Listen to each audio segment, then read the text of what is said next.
کی جو خواتین ہیں، ہماری جو سسٹرز ہیں، مدرز ہیں، وہ دیکھیں کہ what they are doing for اسلام، وہ اسلام کے لیے کیا کر رہی ہیں۔ خوب بولیں گے ہم بچوں کی خدمت کر رہے ہیں، ہم گھر دیکھ رہے ہیں، خوب دس از امپورٹنٹ ہے، یہ بھی آسان کام نہیں ہے، مگر کیا یہ کام سسٹمیٹک ہو رہا ہے یا بس ہو رہا ہے، یہ ضروری ہے۔ خوب بہت سی چیزیں تو ہیں کرنی ہیں، لیکن کیا یہ سسٹمیٹک ہو رہا ہے؟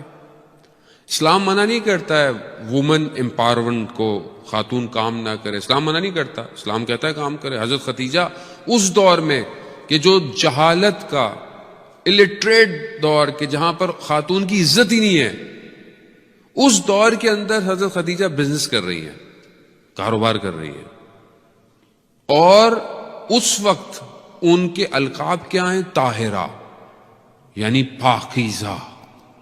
اس وقت کہ ابھی خوب اسلام مبعوث نہیں ہوا ہے، اسلام خوب ہے، دین ہے سب، لیکن اس طرح پروفٹ کو نہیں ہوا کہ آپ بتائیں لوگوں کو، لیکن وہ پہلے سے کاروبار کر رہی ہیں، اور وہ مشہور ہے اپنی پاک دامنی اور عزت کی وجہ سے اس دور میں۔ تو آج اگر کوئی خاتون کام کرتی ہے، جاب کرتی ہے، بزنس کرتی ہے، تو کیا اس نے اپنے آپ کو پاک دامن رکھا ہوا ہے؟ یہ ضروری ہے۔ یہ نہ کہ نہیں میں تو جاب کرنا ہے تو وہ مشکل ہوگی، ہمارے ہاں تو مرد مشکل میں جاب کرتے ہو، عورت بیچاری کیا کرے؟ یہ کہتے ہیں وہ مولانا صاحب کیا کریں، ہاتھ میں لانا پڑ جاتا ہے۔ اس جہالت کے دور میں جب ایک خاتون اپنے آپ کو پاک دامن رکھ سکتی ہے تو آج آپ کیوں نہیں رکھ سکتے؟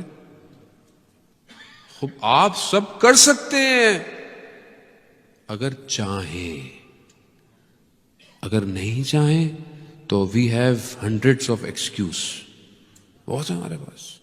آپ جب خدا کو بزرگ کریں گے، اللہ بڑا ہے، تو سب چھوٹا ہو جاتا ہے، پھر سب چھوٹا ہو جاتا ہے۔ پھر بزنس کیسے ملے گا، کام آگے نہیں بڑھے گی۔ بزنس اس نے دینا ہے کہ اللہ نے دینا ہے؟ اللہ نے دینا ہے، اللہ بھیجتا ہے لوگوں کو تمہارے پاس۔ ہمیں بولنا آتا ہے، ہم بات کر سکتے ہیں، ہم تو محتاج ہیں ایک سانس کے، لیکن وہ کہتے ہیں نہیں یہ کیسے ہوگا، وہ کیسے ہوگا۔ نہیں عزیزان محترم، نہیں، خاتون دیکھے کردار کو، اور یہ کردار ہم خود نہیں بیان کر رہے، قرآن کہہ رہا ہے، قرآن کہتا ہے کہ میں مثال ضرب پر قرآن جو ہے وہ مثالیں بیان کر رہا ہے، ایگزامپلز دے رہا ہے خاتون کی، صرف مردوں کو نہیں دے رہا۔ قرآن صرف مردوں کو نہیں دکھاتا کہ مرد بہت اچھے تھے، نہیں، قرآن اور خواتین لیڈیز کے بارے میں بتا رہا ہے۔ کون سی؟ حضرت نوح کی وائف، حضرت لوط کی وائف، کیا ہے؟ انہوں نے اوبے نہیں کیا پروفٹ کو، کہاں گئی؟ جہنم، اوبے نہیں کیا۔ پھر وہیں قرآن آگے مثال دیتا ہے، کس کی؟